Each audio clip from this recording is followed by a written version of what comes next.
Hello friends, concept ज्ञान की दुनिया में आपका स्वागत है। फ्रेंड्स, जैसा कि आपको पता है कि ये समय आप लोगों के लिए बहुत महत्वपूर्ण है। जैसा कि आपको पता है, अभी टीजीटी पीजीटी नवंबर में ये परीक्षाएं प्रस्तावित हैं।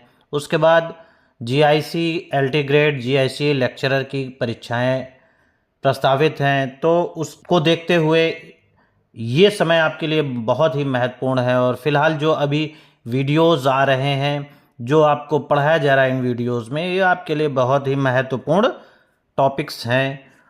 जैसा कि पिछले वीडियोस में हम लोग 16 महाजनपदों के उत्कर्ष के बारे में पढ़ चुके हैं। उसमें सबसे शक्तिशाली और सबसे बड़ा साम्राज्य बनने वाले मगध के बारे में पढ़ चुके हैं। मगध में हर्यक वंश के बारे में पढ़ चुके हैं हम लोग। महाजनपद के समय में किस प्रकार से महाजनपद का निर्माण हुआ, कबीला या कुल से विष से जन का, जन से जनपद का, जनपद से महाजनपद तक का सफ़र। और फिर अब महाजनपद से हम लोग वृहद महाजनपद, राज्य और साम्राज्य तक का सफ़र तय करने वाले हैं। क्योंकि मगध पर शासन करने वाला सबसे प्रथम वंश जो है वो हर्यक वंश है, जिसके सबसे प्रतापी और सबसे शक्तिशाली शासक बिंबिसार हुआ करते थे। इनके बारे में मैं आपको बता ही चुका हूँ। फिर उसके बाद उनके पुत्र अजातशत्रु के बारे में बताया जा चुका है। उदयन, जिन्होंने गंगा और सोन नदी के संगम पर एक नया किला और उसको अपनी राजधानी बनाई, जो पाटलिपुत्र के नाम से जानी जाती रही और अब वो पटना के नाम से बिहार में जानी जाती है। आइए जानते हैं शिशुनाग वंश के बारे में। इन वंशों को याद करने का एक बहुत ही आसान ट्रिक है, जिसको हसीन मासुकसा के नाम से फेमस है। हा से हर्यक वंश, सी से शिशुनाग वंश, ना से नंद वंश, मा से मौर्य, सु से शुंग वंश, का से कण्व वंश, सा से सातवाहन वंश। तो ये हसीन मासुकसा है। और आज शिशुनाग वंश की बात करते हैं। जिस प्रकार से हर्यक वंश में अपने पिता को मारकर पुत्र शासक बना, उसी प्रकार से शिशुनाग वंश में इनके सेनापति, हर्यक वंश का जो शासक था नागदशक था, उनके सेनापति या उस समय के अमात्य को शिशुनाग ने 412 बीसी में विद्रोह करके सिंहासन से हटा दिया और स्वयं वहाँ का शासक बना। शिशुनाग 412 से 344 बीसी तक यह वंश चला। शिशुनाग 412 बीसी में शासक बना। 394 बीसी तक इसने शासन किया। इसने अवंती और वत्स राज्य पर अधिकार करके उसे मगध साम्राज्य में मिला लिया। इस समय मगध साम्राज्य के अंतर्गत बंगाल से लेकर मालवा तक का भूभाग सम्मिलित था। शिशुनाग ने वज्जियों के ऊपर कठोर नियंत्रण करने के लिए पाटलिपुत्र के अतिरिक्त वैशाली को अपनी दूसरी राजधानी बनाई। शिशुनाग के बाद शिशुनाग का पुत्र काला अशोक शासक बनता है। इसका नाम पुराण और दिव्यदान में काकवर्ण मिलता है।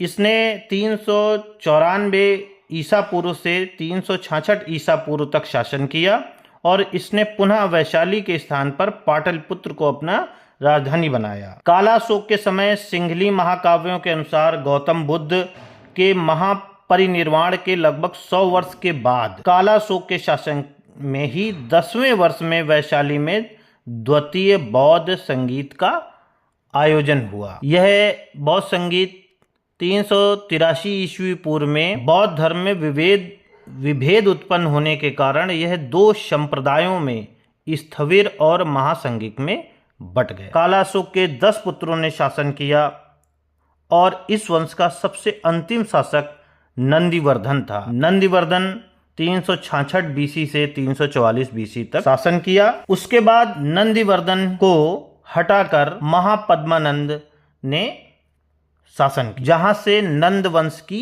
शुरुआत हुई। नंदिवर्धन को हटाकर, नंदिवर्धन का वध करके महापद्मनंद ने शासन किया। और चूंकि महापद्मनंद नंद वंश का संस्थापक था, तो इसने 344 बीसी से 322 बीसी तक नंद वंश का शासन चला। 344 में महापद्मनंद शासक बनता है।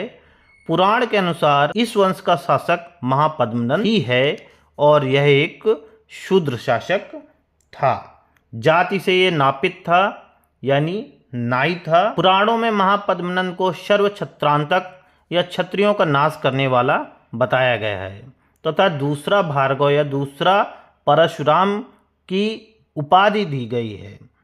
एक विशाल साम्राज्य स्थापित करके उसे एक राट और एक छत्र की उपाधि धारण की, यानी यहाँ पर अब उसने एक विशाल राज्य स्थापित कर दिया। यूनानी लेखक इसे अग्रमीज कहते हैं। महानंद के 8 पुत्रों में घनानंद सिकंदर का समकालीन। अब बात करते हैं कि महापद्मनंद जो था इसके 8 पुत्र, इसमें 9 शासक हुए इस वंश में। महापद्मनंद 344 बीसी से 330 बीसी। उसके बाद इनके पुत्रों ने शासक किया जिनका क्रमशः नाम पंडुकनंद, पांडुपतिनंद, भूतपालनंद, राष्ट्रपालनंद, गोवीशाणकनंद, दशसिद्धकनंद, कैवर्तनंद, कारवीनाथ नंद। इन 8 पुत्रों ने एक एक वर्ष शासन किया। फिर अंतिम घनानंद ने इस पर शासन किया। धनानंद जो था वो सिकंदर का समकालीन था और चंद्रगुप्त मौर्य और चाणक्य ने इसको हराया और इसका अंत 322 ईस्वी पूर्व में चंद्रगुप्त मौर्य ने अपने गुरु चाणक्य की सहायता से घनानंद की हत्या कर दी और एक नए वंश मौर्य वंश की स्थापना। आज के वीडियो में इन सिर्फ 2 ही वंशों के बारे में, इन वंशों के बारे में चर्चा की जाती है। अगले वीडियो में हम मौर्य वंश के बारे में चर्चा करेंगे जो कि विस्तृत चर्चा होगी। तब तक के लिए धन्यवाद दोस्तों। आप चैनल को लाइक सब्सक्राइब करते रहिए और अपनी जानकारी के लिए वीडियोस देखते रहिए, शेयर करते रहिए।